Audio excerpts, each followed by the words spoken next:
اصل میں بینک اسلامی کہتے ہیں یا میزان بینک کہتے ہیں، بلکہ اس پر تو حکومت نے آرڈر جاری کر دیا ہے کہ تمام بینک، خواہ کنونشنل بینک ہو یا اسلام بینک ہو، کم از کم یا تو مکمل جتنے بھی ونڈو ہے سب اس کو اسلامی کریں، یا کم از کم ایک آدھ برانچ، ایک آدھ ونڈو کھلنا ضروری ہے۔ تو یہ تو اسٹیٹ بینک کے اندر بھی اسلامی حصہ بھی ہے، اور جو سودی معاملات ہے اس کا حصہ الگ الگ ہے۔ وہ جو اسلامی اس میں سیکٹر میں آ رہے ہیں تو ان کے لیے سب کے لیے لازم کر دیا، اور عام اعلان حکومت کی طرف سے یہی ہوا کہ تمام بینک جو ہے اسلامی روایتوں کو اپنائیں۔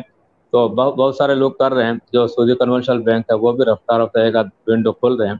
تو اس لیے اسلام بینک ہو،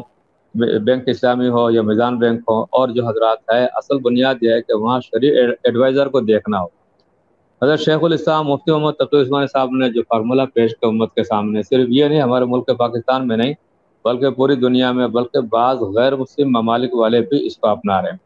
اور بہت سارے ممالک نے سودی معاملات کو ختم ہی کر دیا کہ اس نے ہمیں کیا کنگال بنا دیا، بالکل نیست و نابود کر دیا۔ اس لیے سودی بینکوں کا نظام بالکل ڈیمالش کر دیا بہت سارے لوگوں نے، اور اس راستے پہ آ رہے ہیں۔ اس لحاظ سے ہمارے بہت سے حضرات کو اشکال تو ہے اپنی جگہ، لیکن بہرحال جو جن بزرگوں نے، جن پر ہمیں اعتماد ہے،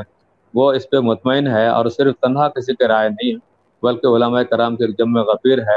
اور اس کو صرف پاکستان میں نہیں بلکہ ہندوستان میں ہے، اور بر صغیر کے علاقے کے علاوہ عرب ممالک میں بھی بہت سارے ممالک کے اندر یہ سلسلہ چل رہا ہے۔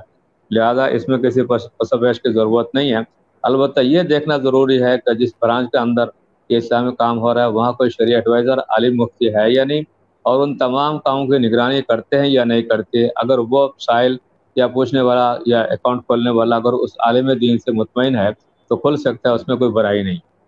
ورنہ دوسرا نتیجہ یہ ہوگا کہ اگر آپ اس طریقے سے آ رہے ہیں اور اس میں پیسے نہیں رکھیں گے تو انسان اپنے گھر میں پیسہ نہیں رکھ سکتا، تو جائے گا کسی کنونشنل کے بینک میں جائے گا اور سودی بینک میں جائے گا، تو سود کا وبال تو سب کو ہی معلوم ہے۔ لہٰذا اس میں کوئی شک نہیں، اور اس میں تو یقیناً حرام ہے وہ، تو لہٰذا انسان حرام کام سے بچے، اپنے آپ کو بچائے، اپنے روزی کو بچائے، اپنے پیٹ میں جو روٹی جا رہی ہے اس کو بھی حلال روٹی کھانے کی توفیق اللہ تعالی ہم سب کو دے۔